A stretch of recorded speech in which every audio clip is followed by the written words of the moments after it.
ৰাম নাৰায়ণ ৰাম মানুহৰ বাবে ধৈৰ্য ধৰা বহুতেই আৱশ্যক। তাদলি কৰি মানুহ কেতিয়াবা বা এনেকুৱা কাম কৰে যি ভুল প্ৰমাণ হ'ব পাৰে।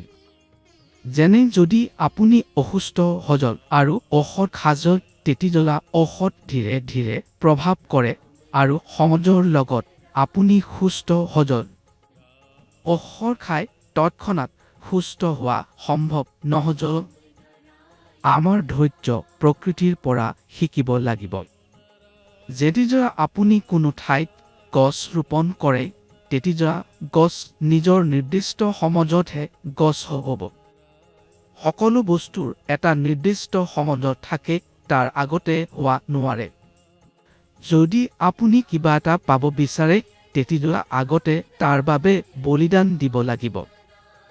বলিদানৰ পাছতেই আপুনি ফল পোৱা যাব। যদি আপুনি ধৈৰ্য নধৰে তেতিয়া যি বস্তু পাবলগীয়া আছিল সেয়া হাতৰ পৰা যাব। প্ৰকৃতিৰ ধৰ্মে এইটো সকলো কাম নিজৰ ঠিক সময়ত হ'ব। প্ৰত্যেক মানুহে নিজৰ কাম নিজেই কৰিবলগীয়া হ'ব।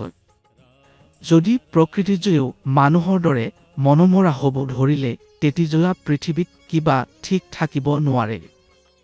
আপুনি প্ৰকৃতিৰ নিয়ম নমানিলে জীৱনত স্থিৰতা আহিব নোৱাৰে। এতিয়া আপুনি চাওক সমাজত ইমান বেলেগ বেলেগ অপৰাধ কিয় হজল। ইয়াৰ পিছত থাকে মাতা পিতাৰ ভুল, যিজনে নিজৰ ল'ৰা ছোৱালীক সঠিক সংস্কাৰ আৰু শিক্ষা নিদিয়ে। ছোৱালীবোৰে যদি সঠিক পথ প্ৰদৰ্শন নাপায় তেন্তে সিহঁতে ভুল পথলৈ যাব পাৰে আৰু অপৰাধ কৰিব পাৰে। যেতিয়া পচন্দৰ কথা আহে মানুহ স্বাৰ্থী হজল। সি বিচাৰে কেৱল নিজৰ মানুহেই সুখী থাকক। আপুনি দেখিছে হজতো যেতিয়া আপুনি স্কুলত নিজৰ ল'ৰা ছোৱালীৰ নাম ভৰ্তি কৰে বহু শিক্ষকে ছাত্ৰ ছাত্ৰীবোৰক নিজৰ দৰে নকৰাকৈ কেৱল স্কুলৰ নাম লৈ পঢ়ায়। শিক্ষকে ছাত্ৰ ছাত্ৰীলৈ ভাল পোৱা নকৰিলে শিক্ষাৰ আচল উদ্দেশ্য পূৰণ নহ'ব। সকলো শিক্ষা প্ৰণালী প্ৰকৃতি ভিত্তিক হ'ব লাগিব। কিছুমান ধনী মানুহে নিজৰ ল'ৰা ছোৱালীক বিদেশত পঢ়ায়, কিন্তু সিহঁতে পাহৰিবলৈ যাওঁ যে পৃথিৱীখনকো প্ৰকৃতি ভিত্তিক কৰা উচিত। আমাৰ ব্যৱহাৰে ভেদাভেদ জন্মায় আৰু আমাক একেৰে পৰা পৃথক কৰে। আমাৰ প্ৰকৃতিৰ পৰা শিকিব লাগিব, যেনে আকাশ সূৰ্য গ্ৰহ নক্ষত্ৰৰ পৰা। সূৰ্য কেতিয়াও নকয় যে মই কেৱল এটা ধৰ্ম বা জাতিক পোহৰাম। আকাশও কেতিয়াও নকয় যে মই কোনো জীৱন নিদিম। গ্ৰহ নক্ষত্ৰেও কেতিয়াও নকয় যে আমি শক্তি নিদিম।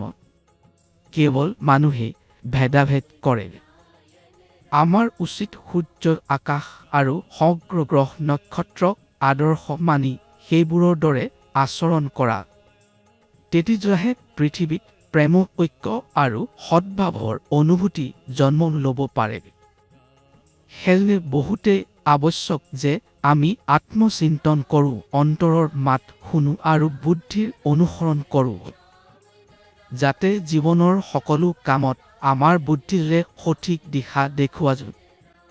লগতে ৰাম নাৰায়ণ ৰাম জপ কৰি থাকক, কাৰণ এইটো এটা পবিত্ৰ নাম যি আপোনাৰ জীৱনৰ উদ্ধাৰ কৰিব পাৰে। এই নাম আপোনাৰ ইচ্ছাসকল পূৰণ কৰে আৰু আপোনাক আপোনাৰ অন্তৰাত্মাৰ সৈতে জুৰি দিয়ে।